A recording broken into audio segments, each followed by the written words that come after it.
இந்த பீர்க்கங்காய் சட்னி டிஃபன் ஐட்டம்ஸை விட ரைஸில் சேர்த்து சாப்பிடும் போது இன்னுமே ரொம்ப டேஸ்ட்டாக இருக்கும்.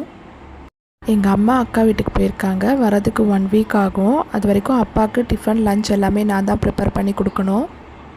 எங்கள் அப்பா வந்து பியூர் வெஜிடேரியன், ஆனால் என்னோடய ஹஸ்பண்ட் வந்து பியூர் நான் வெஜிடேரியன். எங்கள் அப்பா வந்து 2 வேளை டிஃபன் 1 வேளை சாப்பாடு இப்படி தான் அவருக்கு சாப்பிட பிடிக்கும். ஆனால் என் ஹஸ்பண்ட் வந்து 3 வேளை சாப்பாடு கொடுத்தாலும் சாப்பிடுவார். டிஃபன் ஐட்டம் கொஞ்சம் கூட பிடிக்காது. ஆனால் எனக்கு வந்து இந்த வேலைக்கு போயிட்டு வந்துட்டு வீட்லேயும் வேலை செய்யணுன்ற டயர்டில் ஏதோ கையில் கிடைக்கிறத வாயில் போட்டுக்கிட்டு படுத்து தூங்கலாமா, கொஞ்ச நேரம் ரெஸ்ட் எடுக்கலாமா அப்படின்னு தான் தோணும். அன்றைக்கி ஹஸ்பண்ட்க்கு வந்து செகண்ட் ஷிஃப்ட் போட்டிருந்தாங்க. அவருக்கு இட்லி சட்னி தனியாக எடுத்து வச்சுட்டேன். நான் எங்கள் அப்பாவையும் என் ஹஸ்பண்டையும் டிஃப்ரென்ஷியேட் பண்ணி சொன்னேன்ல, ஆனால் இவங்களுக்கு ஏற்ற மாதிரிலாம் நான் சமைக்க மாட்டேன். எனக்கு எது ஈஸியாக இருக்கோ, எது சீக்கிரமாக முடியுமோ அதை தான் நான் செஞ்சு வச்சுட்டு வேலைக்கு கிளம்புவேன்.